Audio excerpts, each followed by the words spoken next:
It's time for the next chapter of Book 6. Cassie comes through. This is gonna get good, and I'm just waiting for it to. How many times do I have to tell you? Clover scolded her roommate. No star balls at the breakfast table. She rolled her eyes, turning to the rest of the star darlings sitting across the table as if she was an exasperated teacher and Astra was a naughty, wee Constellation School student. She throws that thing around all day long. It never stops. It's driving me crazy. I wake up in the middle of the night and there she is, tossing the ball. I told you. Coach Gita said we have to practice as much as we can to prepare for the big game, retorted Astra, her flaming red hair pulled into two braids.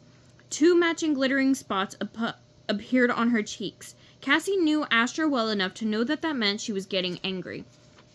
I'm sure she didn't mean it in the Celestial Cafe, Clover practically shouted.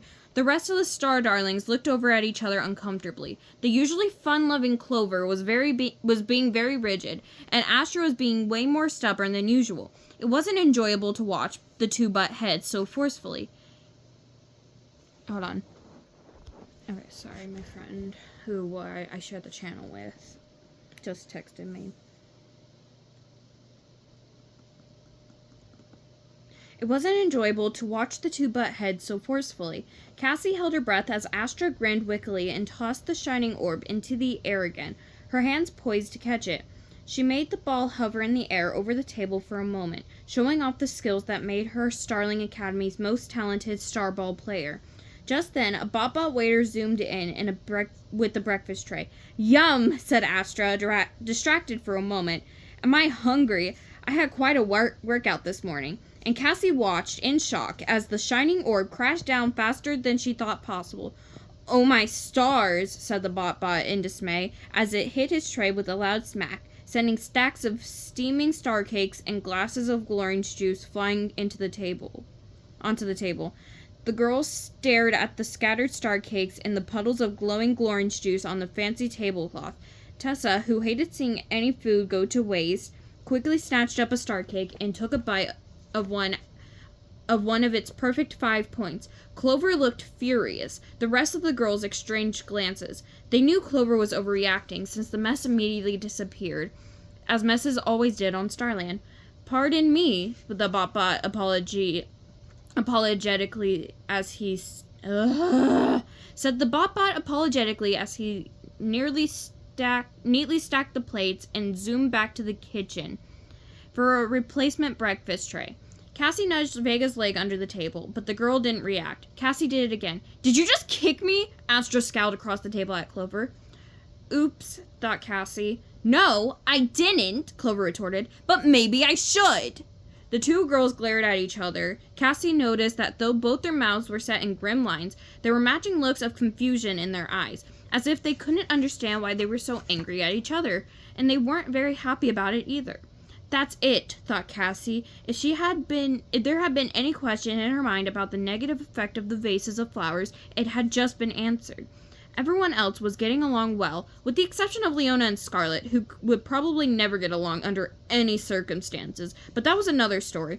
She, Vega, and Scarlet had to come up with a plan to dispose of the flowers that star day. The rest of breakfast went by without incident, and Cassie leapt up from the table as soon as she took her last bite of Astro Muffin. She hurried out of the cafeteria, excited to get to her first class of the day, Intro to Wish Identification. Never slowing her pace, she hopped onto the cosmic transporter that looped through the campus, and she jumped off at Halo Hall. She bounded up the steps and through the large imposing doors, which dwarfed her tiny figure. Although Cassie's Secret Star Darlings lessons had placed her far beyond the rest of the first-year class, and she often found boring the introductory lessons she had to attend to keep up her cover, she was really looking forward to that day's class. They were going to attempt wish identification on a Starlandian creature. Cassie tapped her elbows together 3 times for luck, hoping they would be studying a Galion or a Galliope, or maybe even a Twinkleope. She would love to hear its trumpeting call in person. Being up close with any one of those majestic creatures would really be a thrill. She would trying to figure out what its wish could possibly be. She quickened her pace down the star marble hallway toward the wish station. She didn't want to be late.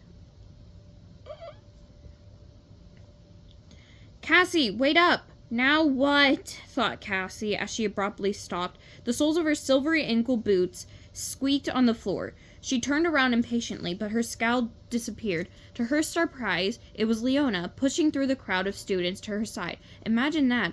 I need to catch my breath, Leona gasped, putting her sparkly golden hand to her sparkly golden throat. Okay. That's like saying that she has golden skin, quite literally. You look really glowful, said Cassie appreciatively, taking in the girl's aura. Leona had been looking decently unglimmery ever since her failed mission. That had concerned all the Star Darlings, since Leona was naturally extra golden to begin with. Star salutations, said Leona, holding out a sparkly arm, admiring it. I'm starting to feel a bit better. I'm glad, said Cassie, and she really meant it. It felt good to be talking to Leona. Sure, they had been in Star Darlings class together and seated at the Star Darlings table at the dining hall, but this was the first time they were talking one-on-one since their argument about Ophelia. That she and Leona, so different at first glance, were nearly opposites in fact, had become such fast friends had surprised her. Cassie had initially felt intimidated by the bold, brash third year, never in a million star years dreaming that the two would have anything in common, or that she would actually enjoy spending time with a girl who seemed always on the lookout for an admiring audience. My nail. 4, 6, 2, 4, 5. Okay, 5 more pages. Cassie had assumed that Leona would be exhausting to be around, but the truth was Leona's zest for life energized and inspired her, and she learned that Leona had a kind and generous side that was easy to overlook at first glance. Their unlikely friendship had begun one evening in the way back from dinner shortly after school had started. The Star Darlings were on the cosmic transporter heading back to their dormitories. Cassie recalled that Leona was singing a song about the beauty of lightfall, her arms thrown out and her eyes closed. Cassie thought that the girl looked more luminous than anyone else, her golden hair a bright halo around her radiant face. She was shocked when Leona had impulsively grabbed her hand at the end of the song. "We're going to the roof!" Leona had announced, and before Cassie could argue, she had whisked her to into the upperclassmen dormitory and off onto the roof deck. I am sorry about that. The roof thing. I don't know. It just seems like something Leona would do. Cassie, who had thought she preferred always being in the background, was surprised to discover she enjoyed being in the golden spotlight of Leona's attention. The two girls had lain on the lounge chairs well into the night, staring at the magnificently star-studded sky, squealing when they spotted a shooting star. They pointed out constellations to each other, and when they ran out of names, they made some up. Leona told Cassie all about her family, about how she loved them fiercely, but sometimes felt held back by their limited view of their limited view on the world. And Leona had been the first person at Starling Academy who Cassie had told about her parents, tentatively pointing out their stars, which winked at her as they always did. Leona had known that no words were required at the moment, just a warm hand to hold. As they sat in silence and stared into the heavens, the two girls didn't realize how late it was until they saw how the stars had completely shifted across the sky. Cassie had to sneak back into her dorm long after lights out. In fact, she had felt a little thrill of naughtiness when she placed her hand on her room's pawn scanner and the bot voice said, "Good evening, Cassie," in what she was certain was a disapproving tone. But her friendship with Leona had practically ground to a halt after the Starlings' disastrous mission. While Cassie understood how disappointed Leona was when it was discovered that she was not that she had not collected any wish energy. She was surprised when Leona had completely shut down and frozen her out. Instead, Leona had chosen to spend time with her new roommate and Scarlett's replacement as a star darling, Ophelia. And once Cassie had started asking questions about Ophelia, who everyone agreed didn't seem to be Star Darling's material at all, Leona had taken great offense. They had pretty much avoided being alone together ever since. Sure, Cassie felt a slight glimmer of resentment that Leona had dropped her friendship so abruptly, but her delight in seeing her friend looking so much better won out. Leona gave her a blinding megawatt smile, and Cassie grinned right back. All right, maybe Leona's smile wasn't quite as intense as it had been before all her mission troubles, but it was still pretty dazzling. Leona slipped her arm through Cassie's. She leaned down as if to tell Cassie a secret. So can you believe it? She whispered, her breath tickling Cassie's ear. You know they moved Ophelia into the Little Dipper dormitory? Not only did I lose the sweetest roommate ever, but I'm sharing a room with weird old Scarlett again. Why does everything come back to insult her? Come on. Poor you, said Cassie, feeling a stab of guilt. She was fond of Scarlett, as fond as anyone could be of the secretive and somewhat strange girl. But her pleasure at being back in Leona's good graces outweighed her loyalty to Scarlett. All that black, Leona groaned, and the constant skateboarding messing up my beauty sleep. And remember, she plays the drums, and she always forgets to turn on the muting switch. And her weird stuff lying around, Glober bean cases, and all the meepleetle skin. Whatever. Ugh, she shuddered with distaste. Imagine what new oddities she's collected since I've seen her last. Every time. She sighed and made a sad face. And what's going to happen to Ophelia? She may not be a star darling, but she's such a sweet starling. She gave Cassie a sidelong glance and her eyes widened. You know something, she's an orphan too, but she has no one at all. Not like you with your famous uncle to take care of you. As a matter of fact, whoa, what is that?